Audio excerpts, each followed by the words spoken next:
The scream came from the east tower before the sun had even risen, and every guard in the palace froze in place. Cain Dracos stood at the window of his private chamber, his back straight, his jaw tight, listening to the sound of chaos rising from below. A servant had fallen from a ladder while fixing a broken shutter, and now 3 maids were rushing to help her, forgetting, for one careless second, the oldest rule of the Nightfall Pack Palace. Do not touch the king. Never touch the king.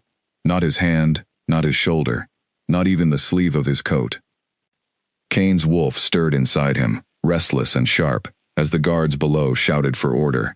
He watched from above as the injured maid was carried away, and when one of the healers reached out toward him for balance while climbing the stairs, Cain stepped back so quickly that he knocked over a chair. The healer apologized at once, bowing so low her forehead nearly touched the floor. Cain said nothing. He simply turned and walked away, his boots echoing down the long stone corridor, his hands clenched into fists at his sides. 5 years. 5 long years since anyone had touched him, without his world collapsing into memory and pain. 5 years of standing alone at feasts, alone at meetings, alone even during his own birthday celebration, when his advisors had learned to bow instead of embrace, to nod instead of shake his hand. The staff called him the untouchable king, though never to his face. They whispered it in kitchens and hallways, in the laundry room and the stables. Nobody knew exactly why. Some said a lover had betrayed him. Some said a rival alpha had cursed his skin. Some said his own wolf had turned against human touch after a terrible loss. Whatever the reason, one truth remained solid as stone. No one touched Cain Dracos, and lived through the encounter without seeing him flinch, as if struck by lightning. That morning, as he made his way to the war room for a meeting with his advisors, Cain passed through the grand hall, where the palace stewards were interviewing new staff. He barely glanced at the line of nervous applicants standing near the entrance, all hoping for a position in his household. He had bigger matters weighing on his mind. The neighboring pack, the Ashwood territory, had been making trouble along the border, and Cain needed a plan before nightfall. He did not notice the young woman standing at the very end of that line, clutching a worn cloth bag to her chest, her eyes wide, as she stared up at the towering stone ceilings of the palace for the very first time. Her name was Elena Whitmore, and she had traveled 2 days by cart to reach the Nightfall territory after her family's small farm had been destroyed by a flood. Her father was recovering from an injury, her younger brother was too small to work, and her mother's hands trembled too badly these days to hold a needle for long hours of sewing. Elena was the one who had to find work, and work meant leaving home, and leaving home meant standing in this unfamiliar hallway, praying that someone would hire her. She had heard the same rumors everyone else in the kingdom had heard. The Alpha King never let anyone near him. Some maids said he was cruel. Others said he was simply broken inside, like a beautiful piece of glass with a hidden crack running through its center. Elena did not know what to believe, and honestly, she did not care. She needed a wage. She needed steady food on her family's table. If the king wanted space, she would give him all the space in the world. She was good at staying quiet, at moving through rooms without drawing attention, at doing her work and disappearing before anyone noticed her at all. The head steward, a stern woman named Margaret Hollis, walked down the line of applicants with a clipboard in hand, examining each person from head to toe, as if deciding whether they were fit to breathe the same air as royalty. When she reached Elena, she paused. Name? Elena Whitmore, ma'am. Experience? I have worked as a maid in a merchant's house for 2 years. I can cook, clean, sew, and manage a kitchen if needed. Margaret studied her for a long moment, taking in her plain but clean dress, her calloused hands, and the steady way she held eye contact without looking away in fear. You understand the rules of this palace? Elena nodded. I was told. No one touches the king, ever. Good, Margaret said. Keep that in your mind every single day you work here, and you will do just fine. Forget it, even for 1 second, and you will regret it. Elena swallowed hard, but nodded again. I understand.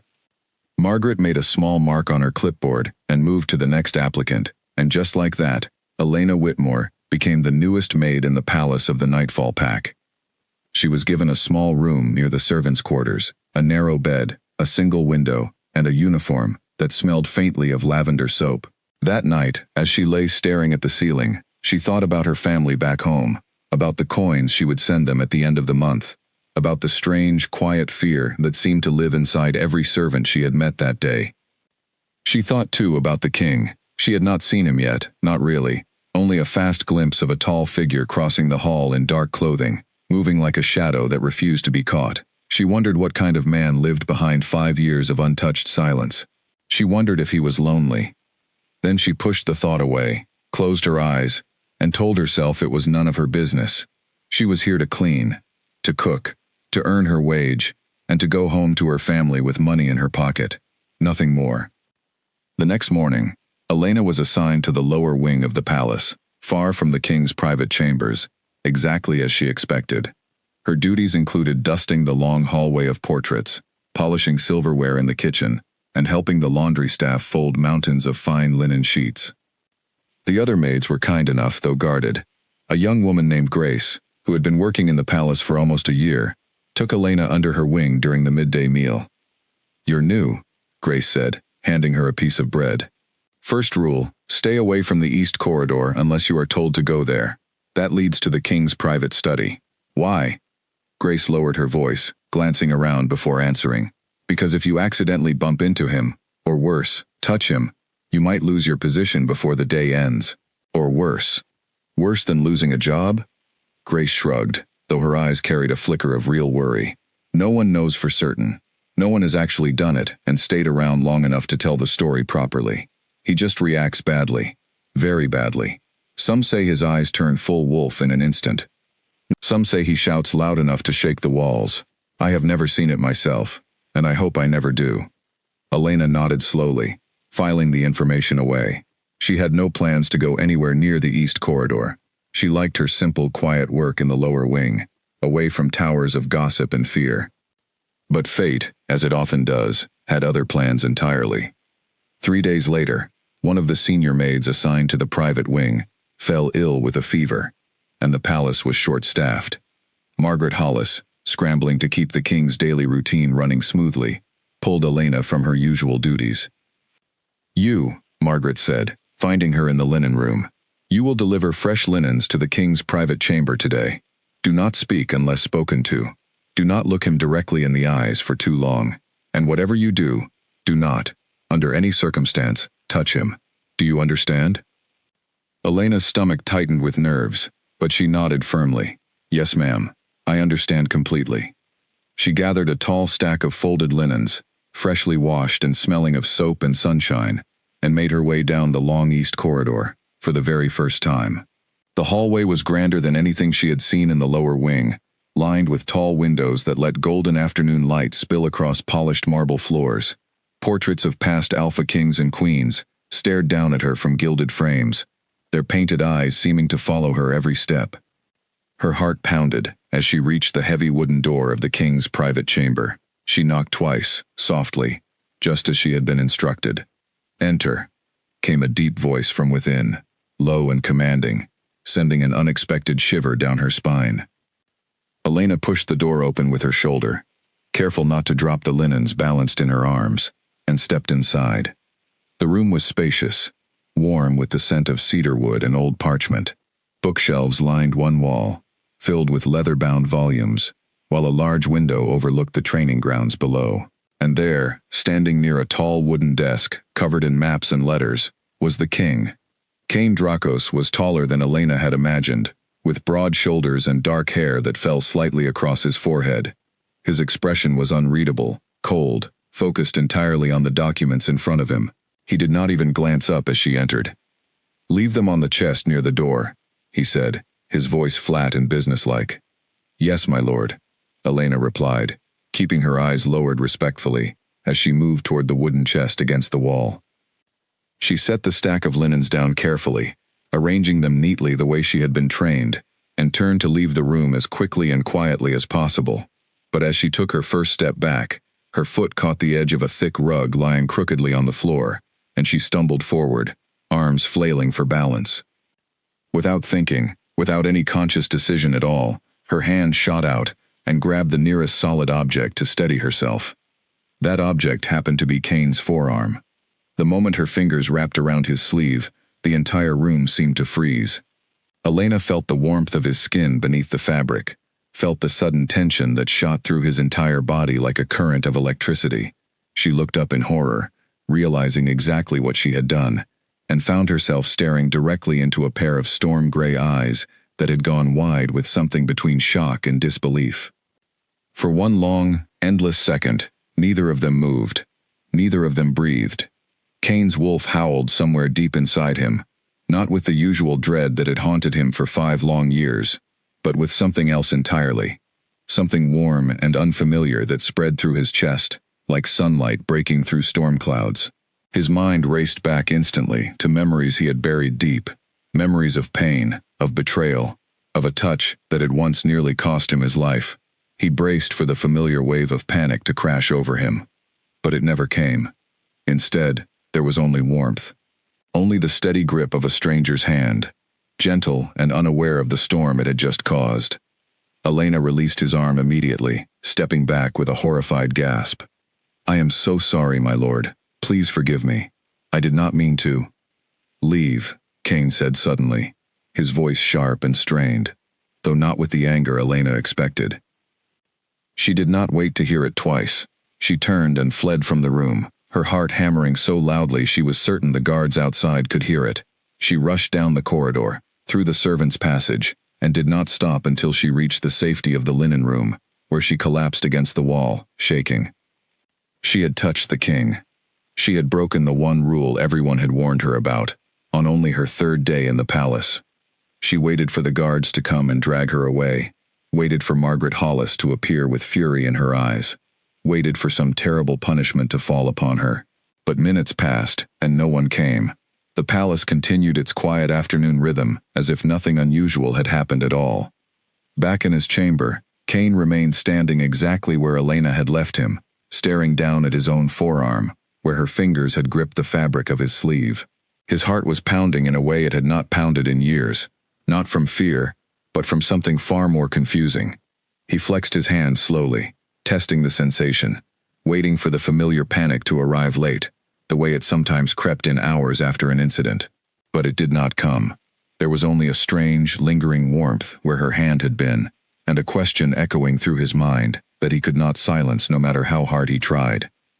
Who was that maid, and why had her touch not felt like the end of the world?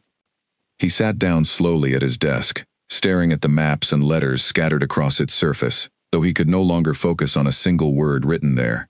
His thoughts kept circling back to a pair of frightened brown eyes, and a hand that had reached for him, without any hesitation at all, without any of the careful fear every other servant carried like armor. For the first time in 5 years, Cain Dracos found himself thinking about someone else's touch, not with dread, but with a curiosity he did not know how to explain, and could not yet bring himself to trust. Word of the incident traveled through the palace faster than fire through dry grass. By the time Elena finished folding the last basket of laundry that evening, 3 different maids had already approached her with wide eyes, asking if the rumors were true. "You touched him? The king himself?" one of them whispered, her hands frozen mid-fold. Elena kept her eyes on her work, her cheeks burning with embarrassment. "It was an accident. I tripped. I did not mean for it to happen." "But you are still here," Grace said, appearing beside her with a look of genuine amazement. "You are not locked away. You still have your uniform." "That must mean something." "It means he was busy with more important matters than punishing a clumsy maid," Elena replied firmly, though her voice trembled slightly as she said it. Grace did not look convinced, but she let the matter drop, at least for the moment. That night, as Elena lay in her narrow bed staring up at the ceiling, she replayed the encounter over and over in her mind. She remembered the warmth of his skin beneath the fabric of his sleeve, the way his entire body had gone rigid at her touch, and most of all, the look in his eyes. It had not been anger. It had not even been fear exactly. It had looked more like confusion, like a man staring at something he did not understand, and was not certain he wanted to understand. She told herself it did not matter. Tomorrow she would be reassigned to the lower wing, far from the east corridor, and this strange moment would fade into nothing more than a story she might tell her children someday, if she ever had any. The Alpha King, who could not stand to be touched, and the clumsy maid who touched him anyway, and lived to see another sunrise. But morning brought a surprise that Elena did not expect. Margaret Hollis found her in the kitchen before breakfast had even been served, her expression unusually difficult to read. "The king has requested that the linen delivery to his private chamber continue under your care, until the regular maid recovers from her illness." Elena nearly dropped the tray she was carrying. "Me? But ma'am, after what happened yesterday." "I know what happened," Margaret said sharply, cutting her off. "And I expected far worse consequences than a simple reassignment. Yet here we are. The king himself gave the order this morning.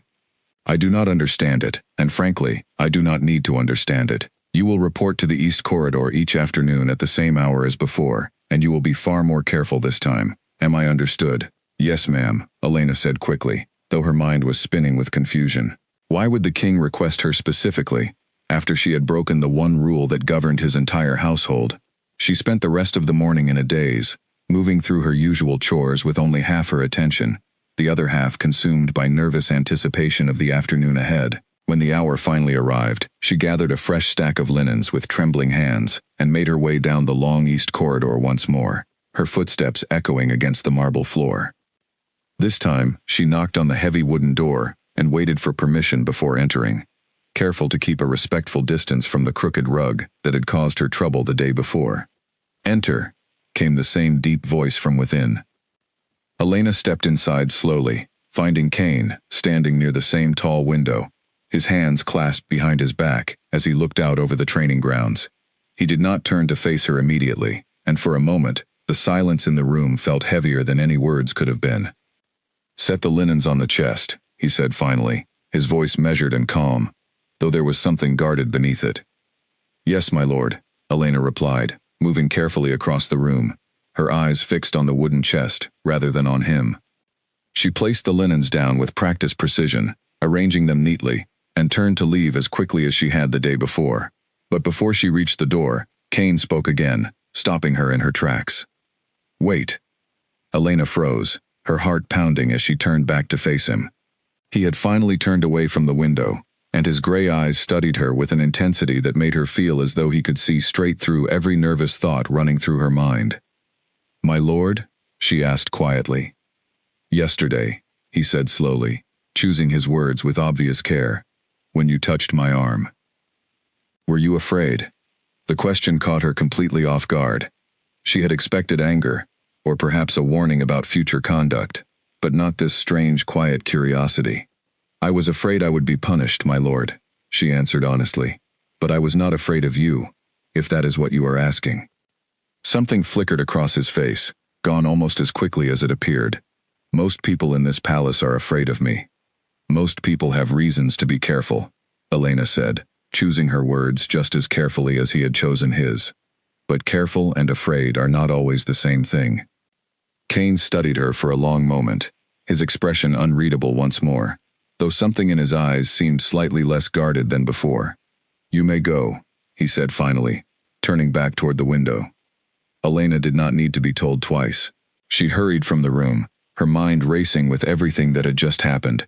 She had expected to be dismissed from her position, or at the very least scolded harshly, yet instead, she had been asked a question that felt far more personal than any conversation a maid should be having with her king. As the days passed, the pattern continued. Each afternoon, Elena delivered fresh linens to the private chamber, and each afternoon, a few careful words passed between them before she left. Nothing improper, nothing that crossed the boundaries of her position, yet something was clearly shifting beneath the surface of their brief exchanges. Kane found himself looking forward to the sound of her knock on his door, though he refused to examine too closely why that might be true. He told himself it was simple curiosity, nothing more, a scholar's fascination with an anomaly that defied explanation. For 5 years, every accidental brush of contact had sent him spiraling into memories he wished to forget forever. Yet this maid's touch, brief as it had been, had left him with nothing but warmth and a strange, unfamiliar sense of peace. He began to notice small things about her during their short conversations: the steady way she held herself, neither cowering nor overly bold, the calluses on her hands that spoke of years of honest labor, the quiet strength in her voice whenever she answered his questions, never flinching from directness even when speaking to the most powerful man in the territory. Elena, for her part, found herself equally curious about the man behind the legend everyone in the palace feared. He was not cruel, not the way the rumors suggested. He was quiet, thoughtful, carrying himself with the weight of someone who had endured far more than his position as king alone could explain.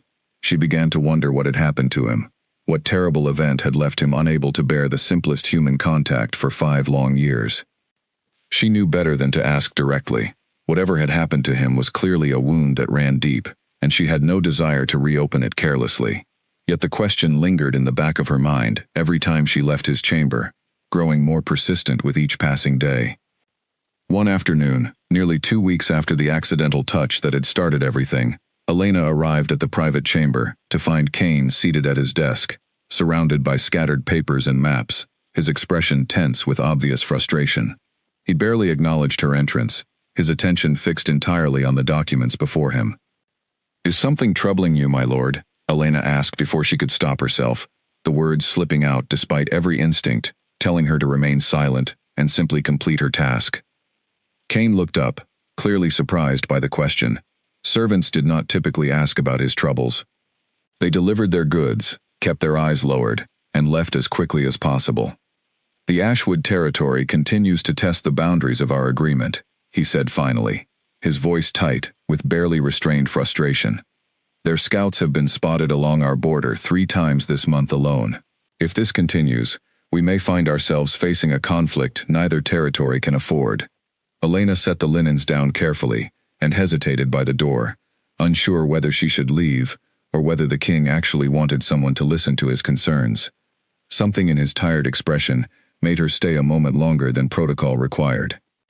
"Perhaps," she said carefully, "sometimes the loudest threats come from those who are most afraid of losing what little power they hold. Have you considered that the Ashwood scouts may be testing you, not because they believe they can win a fight, but because they are hoping you will show weakness they can exploit through fear alone?" Kane stared at her, genuinely startled by the insight in her simple observation. It was a perspective his own advisors, wrapped up in strategy and military positioning, had somehow overlooked entirely. "That is an interesting thought," he said slowly. "My father used to say that farmers who guard their land most fiercely are usually the ones with the least to protect," Elena added, a small smile touching her lips at the memory. "The wealthiest landowners rarely bother with petty border disputes. It is always the desperate ones who make the most noise." Kane found himself almost smiling in return, an expression so unfamiliar to his own face that it felt strange, like remembering a language he had not spoken in years. "Your father sounds like a wise man." "He is," Elena said softly, though sadness flickered briefly across her features. "Though these days, his hands shake too badly to hold his own tools, let alone offer advice to kings." "I am sorry to hear that," Kane said, and the sincerity in his voice surprised even him. Elena looked up, meeting his eyes directly for a long moment. "Thank you, my lord. That means more than you might realize." She gathered herself and moved toward the door, but paused one final time before leaving. "For what it is worth, my lord, I do not believe fear should be the only tool a king uses to keep his enemies at bay, or the only wall he builds around himself to keep everyone else out." She left before he could respond, leaving Kane alone, with her words echoing through the quiet chamber, striking closer to the truth of his own guarded heart than she could possibly have known. News of the king's growing familiarity with the new maid did not stay hidden for long. Palace walls, it seemed, had a way of carrying secrets from one mouth to another, until the entire household knew more than any single person had actually witnessed. By the end of the 2nd week, whispers had grown into full conversations, held in hushed voices behind kitchen doors and along the servants' stairwell. "She spends nearly 10 minutes in his chamber now," one maid murmured to another, as they scrubbed pots in the kitchen sink. 10 minutes, when the rest of us barely get a glance before being dismissed." "I heard he laughed," another voice added, disbelief evident in every word. "Old Henry, who guards the east corridor, said he heard actual laughter coming from behind that door. Can you imagine? 5 years, and not one sound of joy from that room, until now."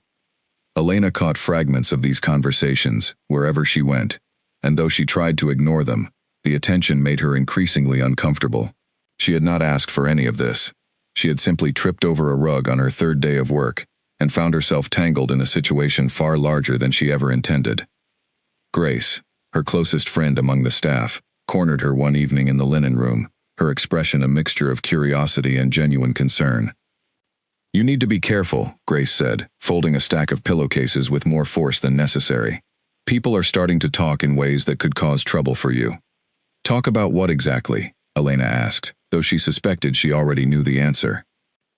"About whether the king has taken a special interest in his new maid," Grace said bluntly. "About whether that interest goes beyond simple curiosity regarding his condition." Elena's cheeks flushed red. "That is absurd. I deliver linens and answer a few questions. Nothing more happens between us." "I believe you," Grace said gently, setting down the pillowcase to look Elena directly in the eyes. "But belief does not stop gossip, and gossip in this palace has ended careers before, sometimes even worse than careers. Margaret Hollis runs a tight household because she has seen what happens when rumors get out of control. Be careful, Elena. That is all I am asking." Elena nodded slowly, taking the warning to heart, though she could not entirely shake the unease that settled over her afterward. She had come to the palace seeking honest work to support her struggling family, not to become the center of palace gossip involving the most powerful man in the territory.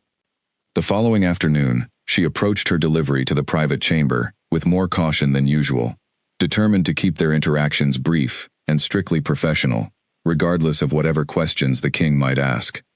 She knocked, entered at his command, and moved directly to the wooden chest without meeting his eyes. Kane noticed the change immediately.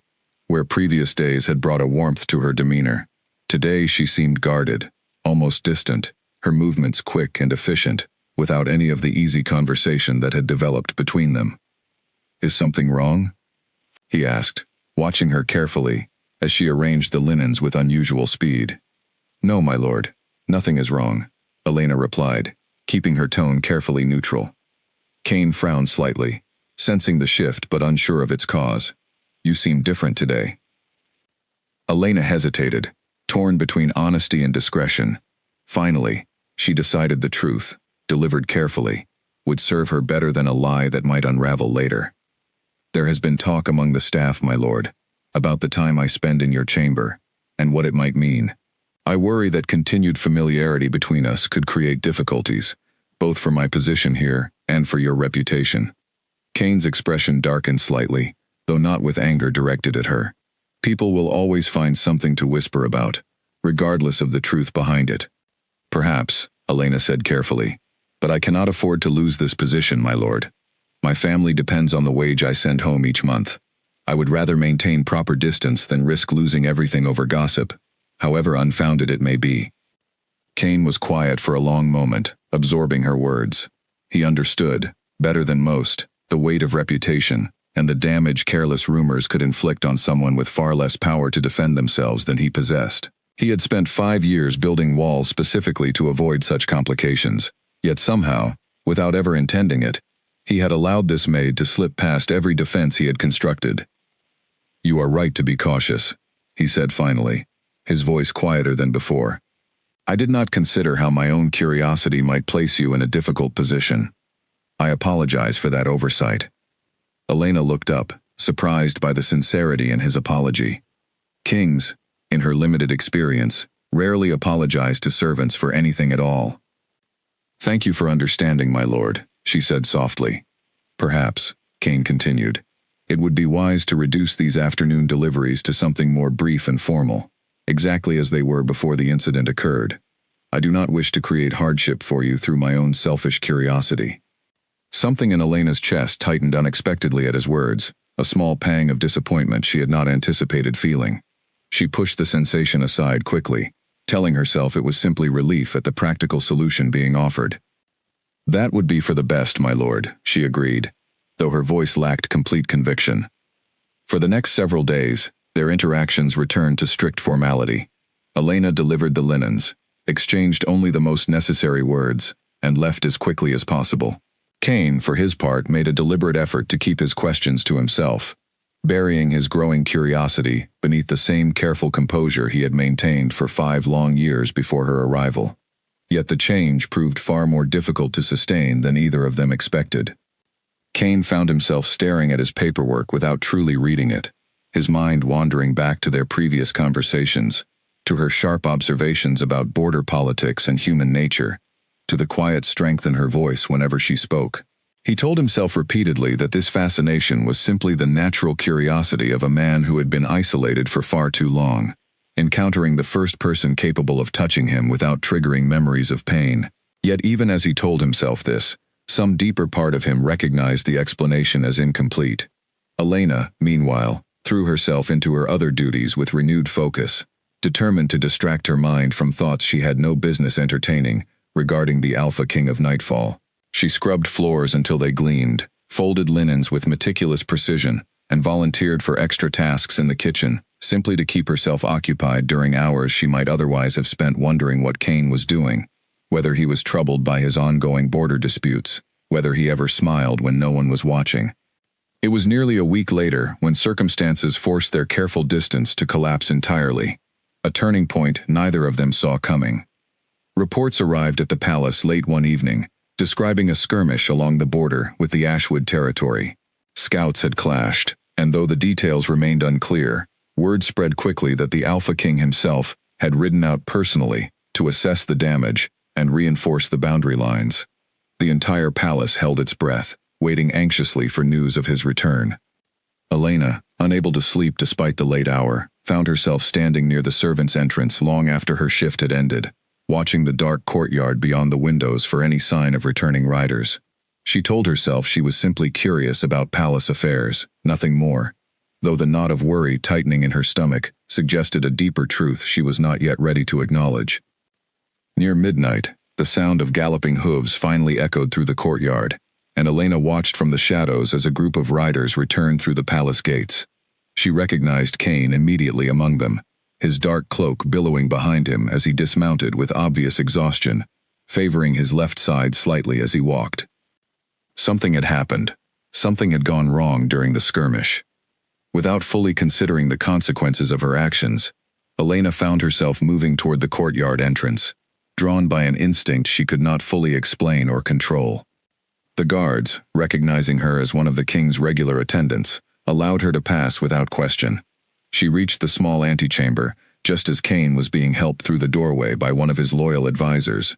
His face pale with pain, he was clearly trying hard to hide from those around him. "My lord," she said, before she could stop herself, rushing forward instinctively. Cain's head snapped up at the sound of her voice, and for a brief moment, something flickered across his exhausted features that looked remarkably like relief. "Elena," he said quietly, using her name directly for the first time since they had met, "you should not be here this late." "You are injured," she said, ignoring his words entirely, as she took in the sight of blood staining the fabric near his ribs. "You need attention immediately." "The healers have already been summoned," his advisor interjected quickly, clearly uncomfortable with a maid taking such liberties and addressing the king so directly.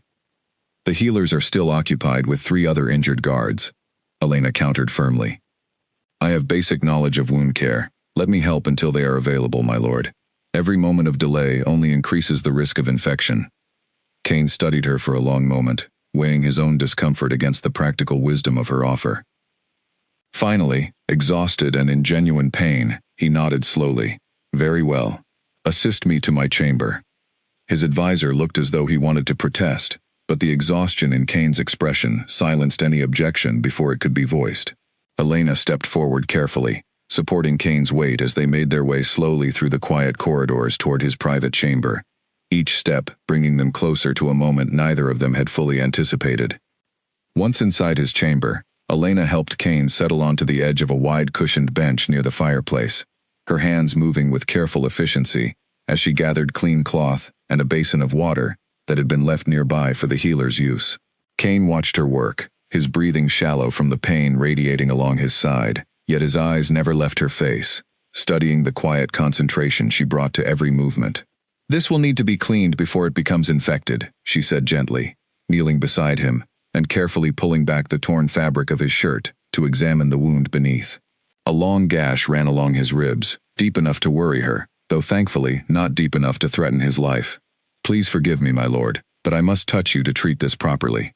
I understand the difficulty this presents, but I promise to be as gentle as possible." Cain's jaw tightened, an old instinct rising within him, the familiar dread of contact threatening to overwhelm his senses. Yet as her fingers gently pressed a damp cloth against the wound, cleaning away the blood with careful, steady strokes, the panic he expected simply did not arrive. There was only warmth, and the gentle pressure of her touch, and a strange sense of safety he had not felt in longer than he could remember.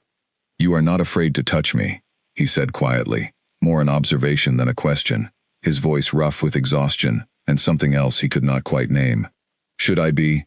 Elena asked, not looking up from her work, continuing to clean the wound with practiced care. "Everyone else is." "I am not everyone else, my lord." Cain let out a breath he had not realized he was holding, something in his chest loosening slightly at her simple, honest answer. He watched her work in silence for several minutes, the only sounds in the room the crackle of the fireplace and the soft rustle of cloth against skin. "May I ask you something, my lord?" Elena said finally, her voice gentle, as she began wrapping a clean bandage around his ribs. "You may." "What happened to you? 5 years ago, I mean.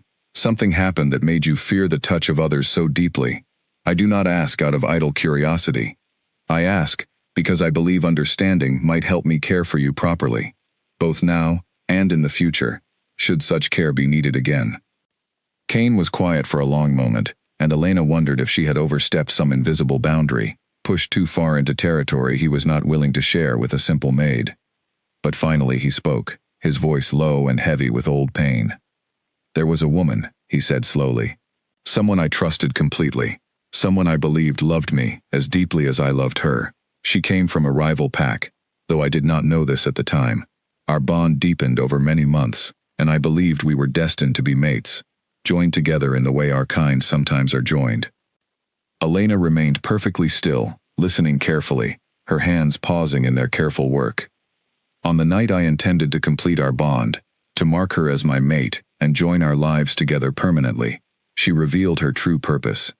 She had been sent by an enemy pack to exploit the vulnerability of that bonding ritual, to weaken me at my most exposed moment, and allow her allies to strike against my territory while my guard was down.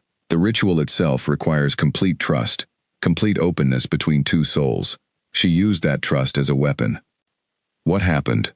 Elena asked softly, her heart aching at the pain evident in his voice. "I survived, though barely. My advisors discovered the plot in time to prevent the worst of the attack, though we lost several good guards in the chaos that followed. She disappeared before I could confront her directly, vanishing back into whatever shadow had sent her. But the damage to my body healed far faster than the damage to my mind. Every touch after that night, no matter how innocent, reminded me of the moment I trusted someone completely, and was nearly destroyed for it. My wolf began to associate physical contact with betrayal, with danger, with the worst kind of pain imaginable. Even now, 5 years later, that instinct remains buried deep within me, triggered by even the smallest brush of contact." Elena finished securing the bandage, then sat back slowly, studying his face with newfound understanding. "That is a terrible thing to carry, my lord. I am so sorry that happened to you. Yet your touch," Cain said quietly, meeting her eyes directly, "has never triggered that response. Not once, not even during our very first accidental encounter. I do not understand why, and the uncertainty troubles me deeply." "Perhaps," Elena said carefully, choosing her words with great thought, "your wolf recognizes something different in my touch than it recognized in hers. Trust is not something that can be faked forever, my lord. Perhaps some part of you already senses that my intentions carry no hidden purpose, no secret agenda beyond simple, honest care." Cain studied her for a long moment, something shifting behind his tired eyes. "You may be right," he said finally. "Though I confess, the realization frightens me almost as much as it comforts me. Why would understanding bring you fear?" "Because," Cain said softly, "trusting someone again means becoming vulnerable again, and vulnerability is precisely what nearly destroyed me the first time." Elena considered his words carefully before responding. "Vulnerability nearly destroyed you because it was placed in the wrong hands, my lord. That does not mean vulnerability itself is dangerous. It simply means you must be careful about where you choose to place your trust in the future." Cain's gaze softened as he looked at her, something warm and uncertain passing between them in the quiet firelight. "You speak with wisdom far beyond your years, Elena Whitmore." "I speak from watching my own family struggle through hardship, my lord." Sometimes hardship teaches lessons that comfortable lives never could. They remained there together for several more minutes, the silence between them comfortable rather than tense, until finally the palace healers arrived to take over Kane's care. Elena rose to leave, gathering the basin and soiled cloths, preparing to slip quietly back into her role as an ordinary maid, attending to ordinary duties. "Elena," Kane said as she reached the door, stopping her once more. She turned back to face him. "Yes, my lord?" "Thank you," he said simply, though the weight behind those two words carried far more meaning than their brevity suggested. "For your care tonight, and for your honesty about everything that came before it." Elena offered a small, genuine smile. "You are welcome, my lord. Rest well tonight." She left the chamber with her heart pounding, in a way that had nothing to do with fear of punishment or palace gossip. Something had shifted between them tonight, something neither of them fully understood yet, but something that felt undeniably significant. As she made her way back toward the servants' quarters through the quiet, sleeping palace, Elena found herself smiling softly, despite the late hour, and her own exhaustion, unable to shake the memory of gray eyes, studying her, with something that looked remarkably like the beginning of trust. News of Kane's injury spread through the palace quickly the next morning, though the details of Elena's involvement remained mercifully private, known only to the advisor who had witnessed her assistance and the healers who arrived afterward. Margaret Hollis summoned Elena early that day, her expression unusually gentle for someone typically so severe. "The king has requested that you continue attending to his private chamber, this time on a more permanent basis," Margaret said, studying Elena carefully as she delivered the news. "He specifically asks that you be assigned as his primary attendant, handling his meals, his correspondence organization, and general care during his recovery period." Elena's breath caught in her throat. "Permanently, ma'am?" "For the duration of his recovery, at minimum," Margaret clarified. "Beyond that, I could not say. This is highly unusual, you understand. No maid has held such a position of trust in this household in all my years of service here. I trust you understand the significant responsibility this represents." "I do, ma'am," Elena said, though her mind was racing with 1,000 different emotions all at once. "I will not disappoint him." Over the following days, Elena settled into her new role, with careful dedication. She brought Kane his meals each morning and evening, organized the scattered papers and correspondence that had accumulated on his desk, and ensured his recovery progressed smoothly under the watchful eye of the palace healers. Their conversations, once carefully restricted, now flowed more naturally, filling the quiet hours of his recovery with easy familiarity that surprised them both. Kane found himself healing faster than expected, though he suspected the improvement had as much to do with Elena's steady presence as it did with any medicine the healers provided.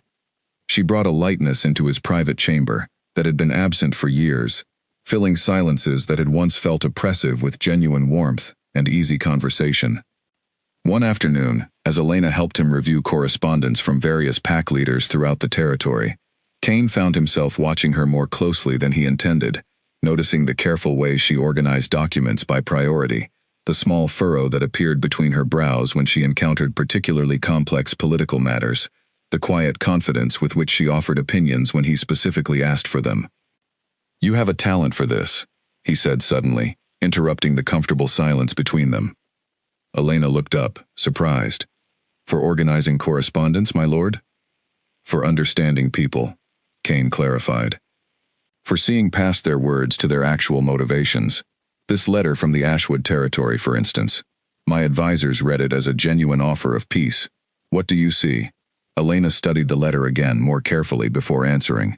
"I see careful, measured language, designed to appear reasonable, while committing to very little actual compromise. They speak of peace, yet offer no specific concessions regarding the border disputes that started this entire conflict. It reads more like a delay tactic than a genuine peace offering, my lord." Kane nodded slowly, impressed despite himself. "That matches my own suspicions exactly, though my advisors insisted I was being unnecessarily paranoid. Perhaps your advisors have grown too comfortable trusting words over actions, my lord. Sometimes those closest to power forget how carefully words can be crafted to hide true intentions." Kane studied her for a long moment, something warm and appreciative flickering behind his gray eyes.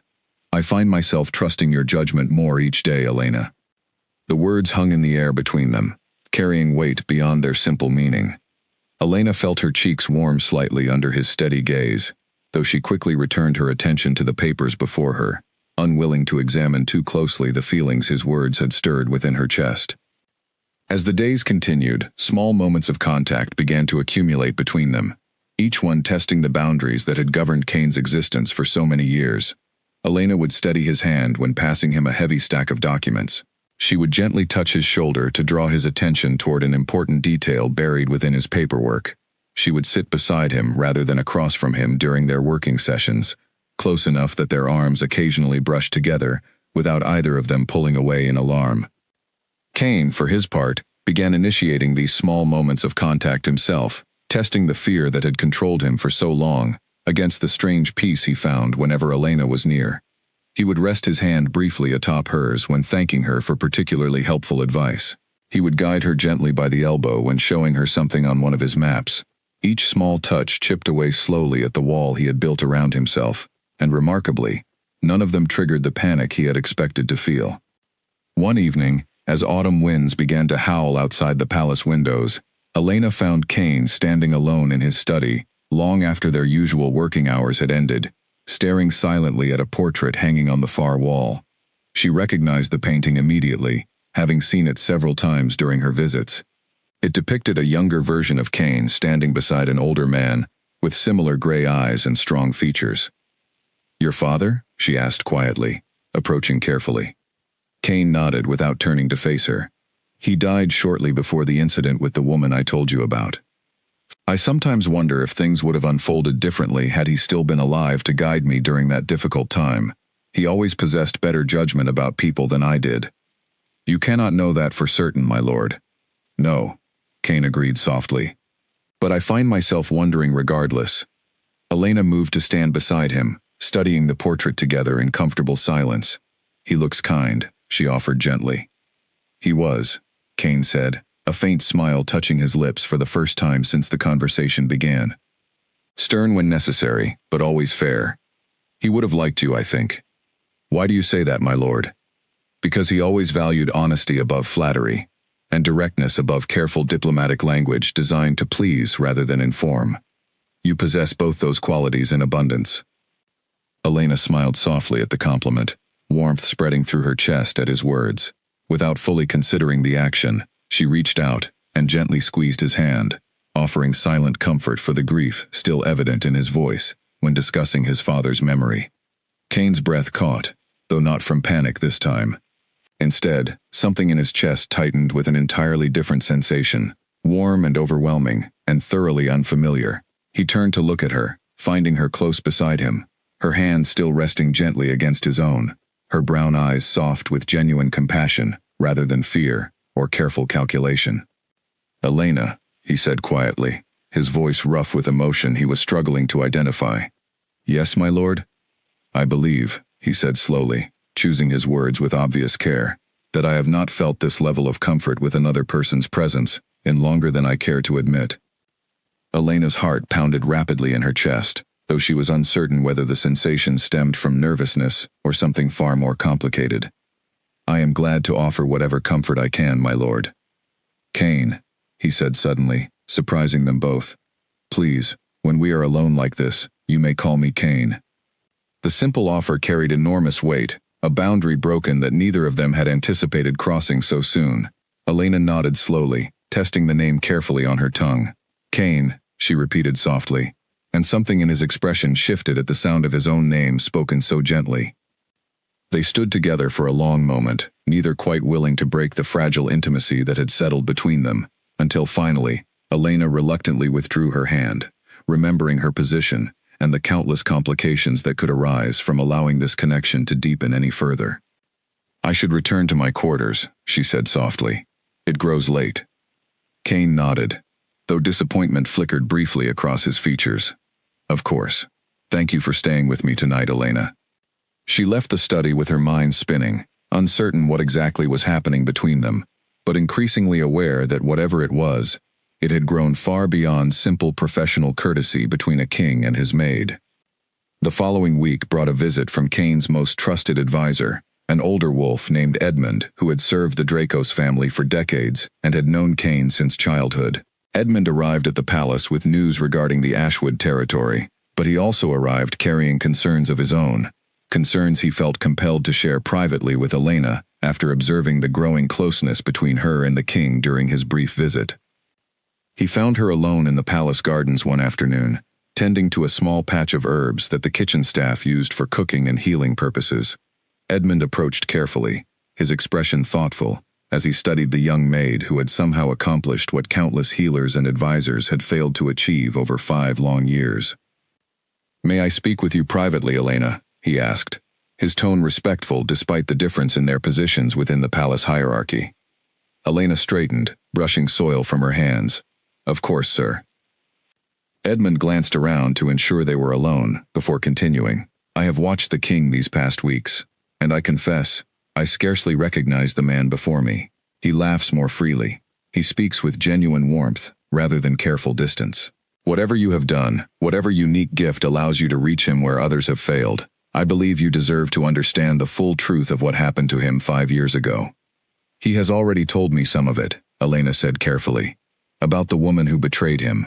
About the bonding ritual that nearly cost him his life." Edmund nodded gravely. "Then you understand the depth of the wound he carries. But there is more to the story, that Cain himself may not fully realize, information that only I possess, as the advisor who investigated the aftermath most thoroughly." Elena's curiosity sharpened immediately. "What information, sir?" "The woman who betrayed him," Edmund continued, lowering his voice further, "was not acting entirely alone, nor was she working purely for external enemies. She had assistance from someone within our own palace walls, someone who provided information about Cain's schedule, his vulnerabilities, the precise timing of the ritual itself.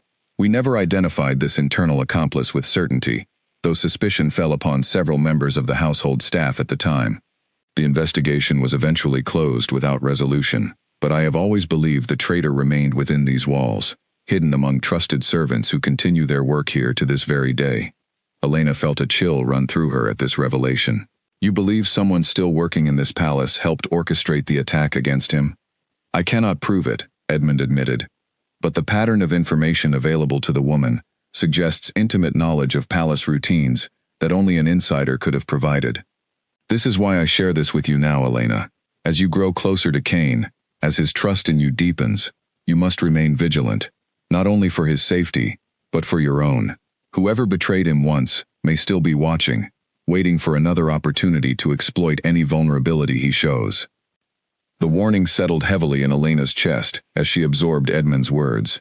She thought immediately of the various staff members she had come to know during her time at the palace, wondering which among them might harbor secrets far darker than simple gossip or jealousy.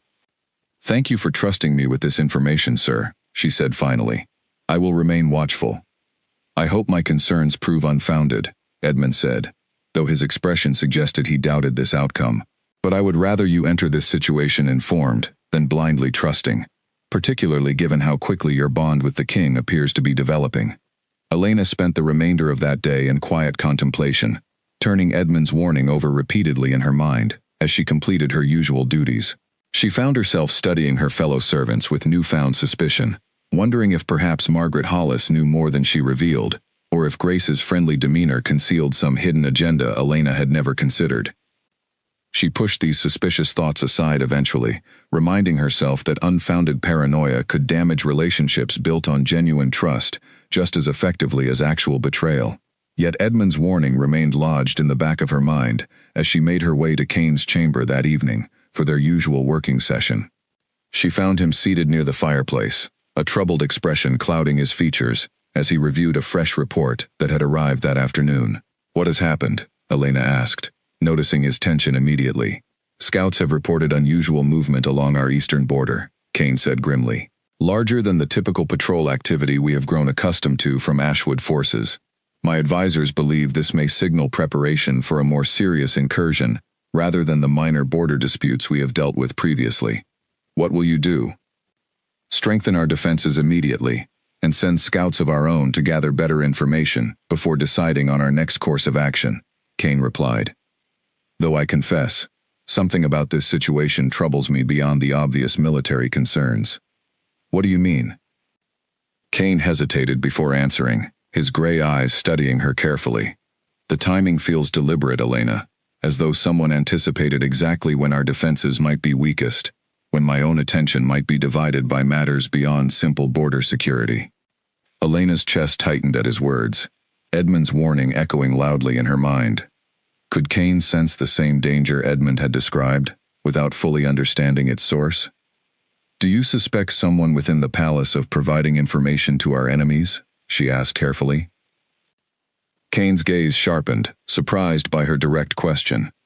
Why do you ask this specifically?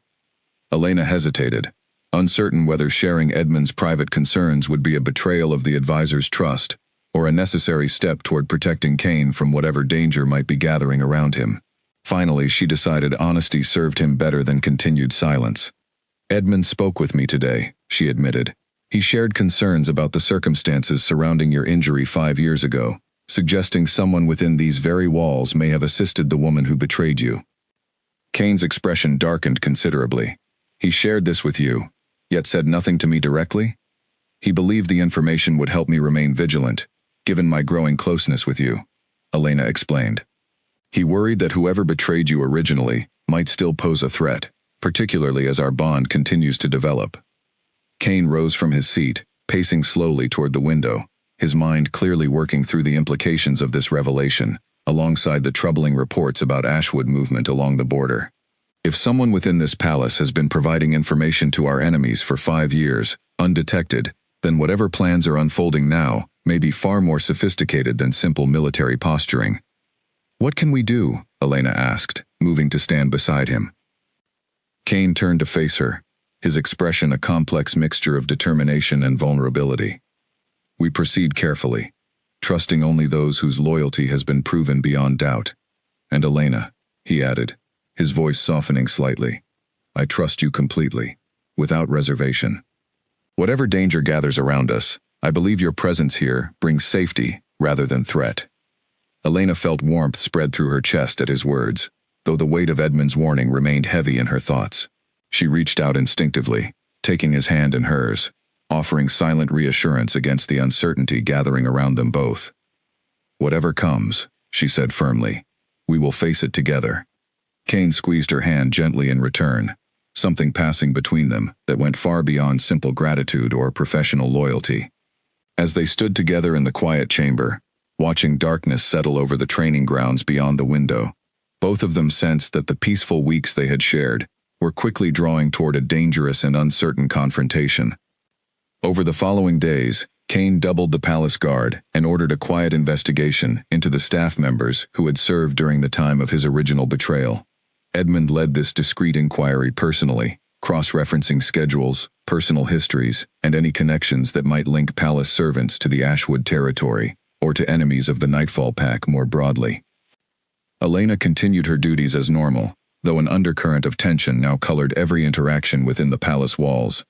She found herself watching her fellow servants with careful attention, noting small details she might have previously overlooked. She noticed that Margaret Hollis seemed unusually stressed, snapping at junior staff members more frequently than her typically composed demeanor allowed. She noticed that one of the newer stable hands, a quiet man named Peter, who had joined the staff only months before Elena herself arrived, seemed to disappear for unexplained periods during his shifts. She mentioned these observations to Kane during one of their evening sessions, and he passed the information along to Edmund without hesitation, trusting Elena's instincts even in matters as serious as palace security. Your attention to detail continues to impress me, Kane said one evening, as they reviewed reports together near the fireplace. Edmund tells me the stable hand you mentioned has been questioned, and though nothing definitive has emerged yet, his answers regarding his whereabouts during those unexplained absences were notably inconsistent. I hope I have not accused an innocent man unfairly, Elena said, worry creasing her brow. If he is innocent, the investigation will reveal this clearly enough, Kane reassured her. But your caution serves this palace well, Elena, regardless of the outcome. As the investigation continued quietly in the background, Kane and Elena's relationship deepened further, strengthened, rather than weakened by the shared danger gathering around them. Small touches became more frequent and more natural between them, no longer testing boundaries, but simply expressing a comfort that had grown genuine and secure. Kane found himself reaching for her hand without conscious thought during difficult conversations, finding steadiness in her presence that no words alone could provide. One evening, as autumn rain drummed steadily against the tall windows of his chamber, Kane found himself studying Elena with an intensity he could no longer fully disguise or explain away as simple curiosity. "May I ask you something personal?" he said quietly, setting aside the reports they had been reviewing together. "Of course," Elena replied, meeting his gaze directly. "Do you believe in fate? In the idea that certain connections between two people are simply meant to exist, regardless of circumstance or timing?" Elena considered the question carefully before answering. "I believe that some connections feel different from others, stronger somehow, though I confess I do not fully understand why that might be true. Among my kind," Kane said slowly, "there exists a concept we call the mate bond, a connection between two souls that transcends simple attraction, or friendship, recognized instinctively by the wolf, within each person, long before the human mind fully understands what it perceives. I experienced something resembling this bond once before, with the woman who betrayed me, though I now understand that connection was manufactured falsely, rather than genuinely felt." Elena's heart began to pound rapidly, as she sensed where this conversation was heading. "What are you telling me, Kane?" "I believe," he said, his voice rough with emotion he could no longer suppress, "that my wolf has recognized something in you that it never recognized in her, despite my own foolish belief at the time that our connection was genuine. Since the very first accidental touch between us, something within me has shifted, opened, healed in ways I did not believe were possible after everything I endured 5 years ago." "Kane," Elena breathed, uncertain what to say in response to such an overwhelming admission. "I understand if this frightens you," Kane continued quickly, clearly nervous despite his position of power and authority. "I understand the difference in our stations, the complications such a bond would create, both for you personally and for the political stability of this territory. I do not ask for anything you are unwilling to give freely, but I could not continue hiding this truth from you any longer, regardless of the consequences." Elena reached out slowly, taking his hand in both of hers, her eyes bright with unshed tears, as she processed the enormity of his confession. "I have felt something growing between us as well," she admitted softly. "Something I did not fully understand, something that frightened me, precisely because of everything you have just described. The difference in our positions, the complications such feelings would create. But I cannot deny what my own heart has been telling me, however impractical or impossible it may seem." Kane's breath caught at her words, hope flickering behind his gray eyes. "Then you feel it too? This connection between us?" "I do," Elena whispered. Kane raised his free hand slowly, cupping her cheek gently, testing this new level of intimacy carefully despite the trust that had grown so significantly between them. Elena leaned into his touch, closing her eyes briefly, savoring the warmth of his palm against her skin. "I have been alone for so long," Kane said quietly, his voice thick with emotion, "not simply from the lack of physical touch, though that isolation certainly compounded my suffering. I have been alone, in every sense that matters, afraid to trust anyone completely, afraid that vulnerability would once again lead to betrayal and pain. You have shown me that such fear, while understandable, does not have to define the remainder of my existence." "You do not have to be alone any longer," Elena said softly, covering his hand with her own where it rested against her cheek. "Whatever challenges lie ahead, whatever danger continues to gather around this palace, I am here, Kane. I am not going anywhere." They remained together in comfortable silence for several long minutes, simply enjoying the warmth of shared touch and mutual understanding that had finally been spoken aloud after weeks of careful, tentative approach. Yet even in this tender moment, a shadow of uncertainty lingered at the edges of their happiness, the unresolved question of who had betrayed Kane once before, and whether that same danger continued to threaten the fragile connection they had built together. As if summoned by these very thoughts, a sharp knock interrupted their quiet moment. Edmund entered without waiting for formal permission, his expression grave and urgent. "My lord," he said quickly, "we have identified the traitor." But I fear we have discovered this information too late to prevent whatever plan is already in motion. Kane rose immediately, his relaxed posture vanishing in an instant, replaced by the sharp alertness of a leader facing imminent crisis. "Who is it, Edmund?" "Margaret Hollis," Edmund said grimly. "The head steward herself. We found correspondence, hidden within her private quarters, letters exchanged with contacts in the Ashwood territory spanning several years. She has been feeding them information about palace routines, security schedules, and personal vulnerabilities the entire time, including the details that allowed the betrayal 5 years ago to succeed as thoroughly as it did." Elena felt her stomach drop at this revelation. Margaret, who had hired her that very first day, who had assigned her to Kane's chamber, who had seemed stern but ultimately fair throughout Elena's time at the palace. The betrayal felt personal, in ways she had not expected. "Where is she now?" Kane demanded. "We attempted to detain her quietly this evening, but she must have sensed the investigation closing in," Edmund said, his expression darkening further. "She fled the palace grounds less than an hour ago, and our guards report she rode toward the eastern border, precisely where the Ashwood scouts have been gathering in unusual numbers." Kane's jaw clenched with barely controlled fury. "She is delivering final information to complete whatever plan they have been preparing."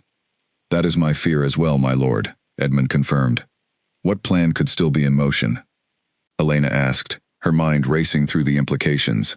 If she has already been feeding them information for years, what final piece could she possibly be delivering now? Edmund hesitated, glancing between Kane and Elena with obvious reluctance before answering.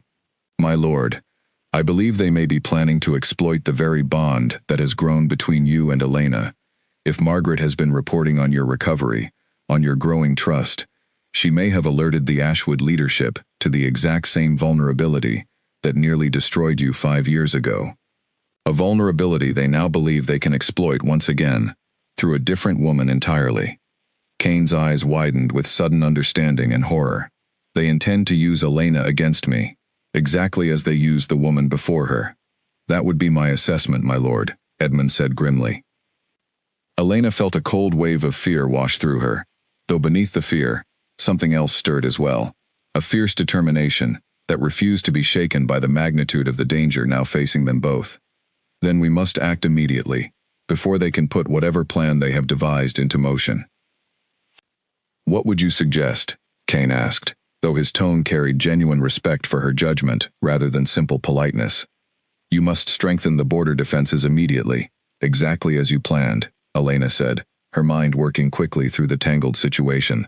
"But more importantly, we must ensure that whatever plan relies on exploiting trust between us fails completely, by proving that our bond cannot be turned into a weapon the way theirs once was." "How do we prove such a thing?" Edmund asked, genuine curiosity mixing with his continued urgency. "By facing this threat together, openly, rather than hiding our connection, as though it were something shameful or vulnerable," Elena said firmly. "If Ashwood believes they can exploit secrecy and uncertainty, then removing that secrecy removes their advantage entirely." Kane studied her with growing admiration, recognizing the wisdom in her suggestion, even as his protective instincts warred against placing her in any position of increased danger. "You would willingly expose yourself to greater risk, simply to deny our enemies a strategic advantage?" "I would rather face danger openly beside you, than hide in fear, waiting for that danger to find us regardless," Elena replied, her voice steady, despite the fear still coursing through her. Edmund nodded slowly, clearly impressed by her courage and clarity of thought. "I will strengthen the border guard immediately, my lord, and send additional scouts to monitor Margaret's movements toward Ashwood territory. If we can intercept her before she delivers whatever final information she carries, we may yet prevent this threat from fully materializing." "Do so immediately," Kane commanded, "and Edmund, send word to the guard captains that Elena is to be protected with the same priority given to my own safety, effective immediately." "Yes, my lord," Edmund said, bowing quickly before hurrying from the chamber to set these orders into motion.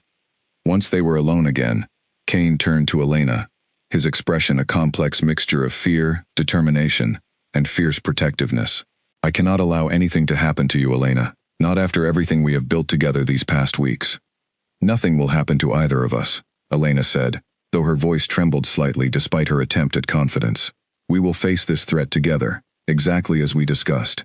Whatever Ashwood has planned, they underestimate the strength that comes from facing danger honestly, rather than hiding from it. Kane pulled her gently into his arms, an embrace that would have been unthinkable mere weeks earlier, yet now felt entirely natural between them.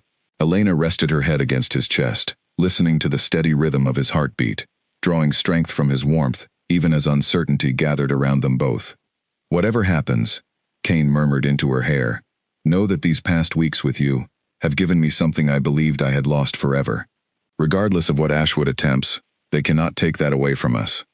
They remained embraced for several long minutes, drawing comfort and courage from each other, before finally separating to prepare for whatever confrontation awaited them. Kane immediately began organizing his guard captains, reviewing defensive strategies late into the night, while Elena assisted with correspondence and logistics, her sharp mind proving invaluable as they prepared for the uncertain days ahead. 3 days passed with tense anticipation hanging over the entire palace. Scouts reported increased activity along the Ashwood border, though no direct attack materialized during this waiting period. Margaret Hollis remained at large, having successfully crossed into Ashwood territory before Nightfall forces could intercept her, taking with her whatever final secrets she had gathered during her years of quiet betrayal. On the 4th night, as Kane and Elena reviewed the latest scouting reports together in his private chamber, a messenger arrived bearing urgent news that confirmed their worst fears. "My lord," the messenger said breathlessly, having ridden hard to deliver his report, "Ashwood forces are massing at the border in numbers far exceeding anything we have previously observed. Our scouts estimate they intend to launch a full assault within the next 2 days, timed to coincide with the anniversary of your original injury 5 years ago." Kane's expression hardened with grim understanding. "They believe the timing carries symbolic weight, a chance to succeed where they failed before." "What are your orders, my lord?" the messenger asked. Kane turned to Elena, finding her steady gaze meeting his own without hesitation, despite the gravity of the news they had just received. "We prepare our full defense," he said finally, his voice carrying the authority of a king, determined to protect everything he had rebuilt these past weeks. "And we ensure that whatever weakness they believe they have identified in me proves instead to be my greatest strength." Elena reached for his hand, squeezing it firmly. "Together," she said simply, and Kane nodded, drawing strength from her presence, as they prepared to face the culmination of a threat that had been building since long before Elena had ever arrived at the palace gates. The next 2 days passed in a blur of preparation. Kane rallied every available guard, reinforced the eastern border with additional warriors drawn from villages throughout the territory, and worked alongside Edmund late into each night, refining their defensive strategy. Elena remained close beside him throughout this preparation, offering insight drawn from her own instinctive understanding of human nature, helping identify weaknesses in their plans that battle-hardened warriors had overlooked in their focus on pure military strategy. On the morning of the 2nd day, word arrived that Ashwood forces had begun their advance toward the border, moving with the confidence of an army that believed victory was already assured. Kane rode out personally to meet this threat, positioning himself at the front of his gathered warriors despite Edmund's protests that such exposure carried unnecessary risk for a leader still recovering from recent injury. "I will not hide behind my own warriors while they face this danger on my behalf," Kane insisted, and Edmund, recognizing the futility of further argument, simply nodded and took his position beside his king. Elena remained at the palace, though she found herself unable to sit idle, while Kane faced potential danger at the border. She organized the healers, prepared supplies for wounded warriors who might return from the confrontation, and did everything within her power to support the effort from within the palace walls, even as her heart ached with worry for Kane's safety. The confrontation, when it finally came, proved far different from the battle everyone had anticipated. As Ashwood forces approached the border, their leader, a proud and calculating alpha named Victor Ashwood, rode forward alone to address Kane directly, clearly expecting to find a weakened, distracted king, vulnerable, exactly as Margaret's reports had suggested he would be. "Kane Dracos," Victor called out, his voice carrying easily across the tense space between their gathered forces. "I understand you have found comfort in the arms of a new maid, much as you once found comfort in the arms of another woman, who served our interests rather than yours." Kane rode forward calmly, his expression betraying none of the fury building within him at this deliberate provocation. Your assumptions about my current circumstances are as flawed as your assumptions were 5 years ago, Victor. You believed then that exploiting trust would weaken me permanently. You believe now that history will simply repeat itself. Will it not? Victor asked, a confident smile spreading across his features. Margaret has kept us well informed of your growing attachment to this new maid. Surely such vulnerability presents the same opportunity it presented before. There is a crucial difference between then and now, Kane replied, his voice carrying clearly across the battlefield.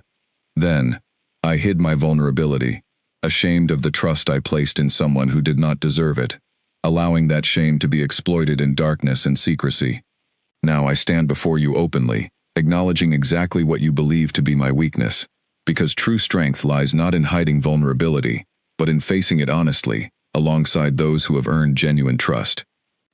Victor's confident expression flickered slightly, clearly unprepared for this direct acknowledgement, rather than the defensive secrecy he had expected to encounter. Furthermore, Kane continued, your entire strategy depends on catching me isolated and unprepared, exactly as I was 5 years ago. Yet look around you, Victor.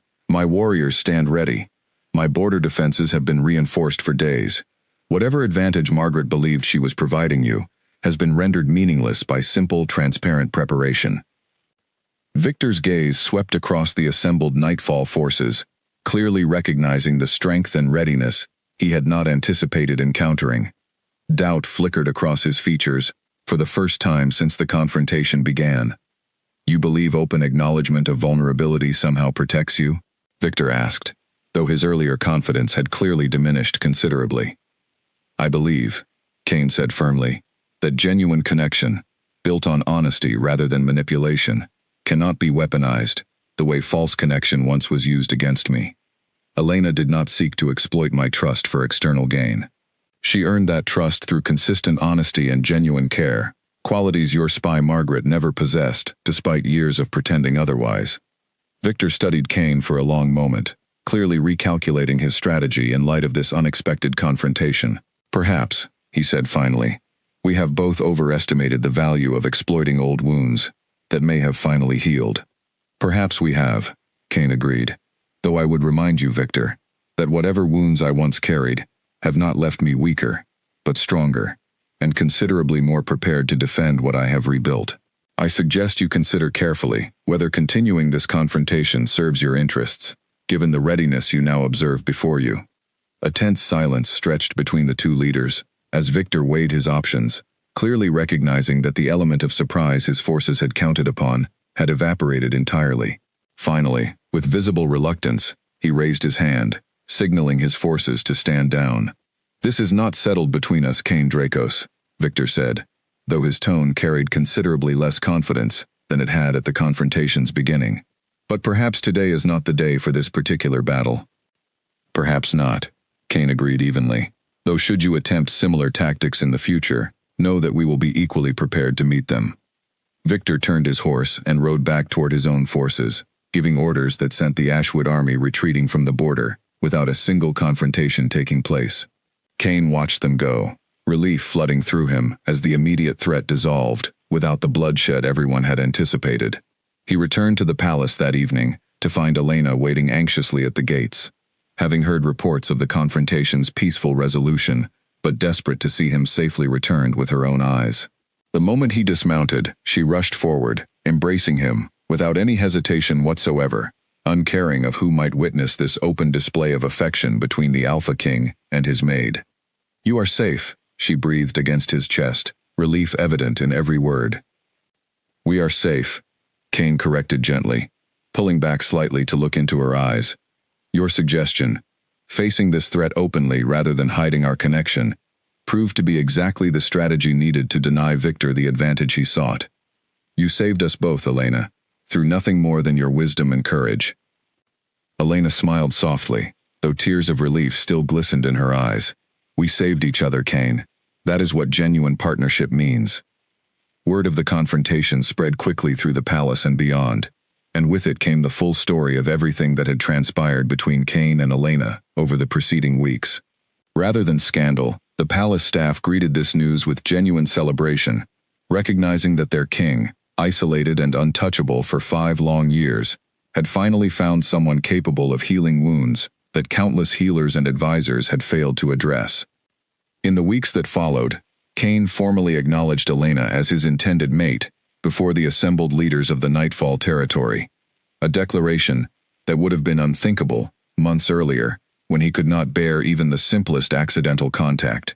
The ceremony was small but deeply meaningful, witnessed by Edmund, by Grace, and by the many palace staff members who had watched this remarkable transformation unfold before their very eyes.